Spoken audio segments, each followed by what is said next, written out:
صفحہ نمبر 87 کے اوپر اگلی حکایت ہے کہ درویش را ضرورت پیش آمد، کہ ایک درویش کو جب کوئی ضرورت پیش آئی تو کسے گفتن فلاں نعمت بے قیاس دار، کسی نے اس سے کہا کہ فلاں شخص بے شمار دولت رکھتا ہے، نعمتیں رکھتا ہے، اگر بر حاجت تو واقف کر دے، اگر تو اس کو اپنی حاجت سے واقف کرا دے گا تو در قضائے یہاں توقف روا نہ ہوتا، تو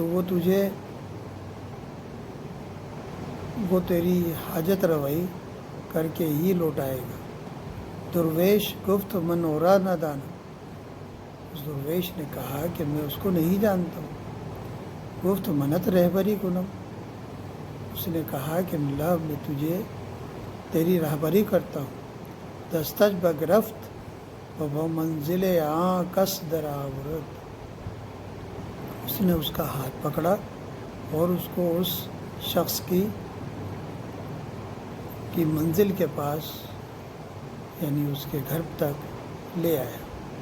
درویش یکیرا دید لبو فرہشتہ و ابرو دھرم کشیدہ و تند نشستہ، اس درویش نے دیکھا کہ ایک بہت موٹے ہونٹ والا جس کے ہونٹ لٹکے ہوئے تھے، وہ ابرو دھرم کشیدہ، اور اس کی بھویں غصے سے تنی ہوئی تھی، وہ تند نشستہ، اور وہ تنا ہوا بیٹھا ہوا تھا، کھنچا ہوا بیٹھا تھا، غصے میں بیٹھا تھا۔ سخن نہ گفت، اس نے اس کو اپنی کوئی بات نہیں کہی۔ وہ باز گشت، اور وہ واپس لوٹ گئے۔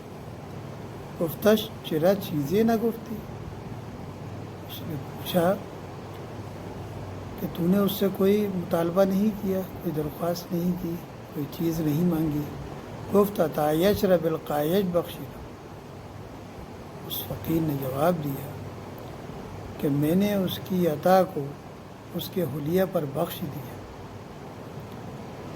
پھر اسی حکایت پر پتا کہا ہے کہ مبر حاجت بنزدیک ترش روئے کہ از ہوئے بدش فرسودہ گردی، اگر گوئے غم دل بکسی گوئے کہ از رویش بنقد آسودہ گردی۔ شاعر نے کہا ہے کہ اگر تو اپنی حاجت کو کسی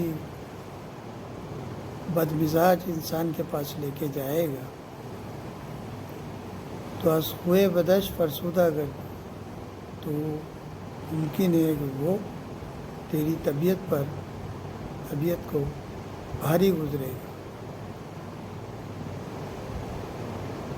اگر گوئی غم دل بکسے ہوئے از رویش بنفس آسودہ گردی، اگر تو اپنے دل کا غم لے کے جانا چاہتا ہے تو ایسے شخص کے پاس لے کے جا جس کے چہرے کو دیکھ کر تجھے آسودگی ملے، تسلی ملے، تشفی ملے اور اچھا محسوس ہو۔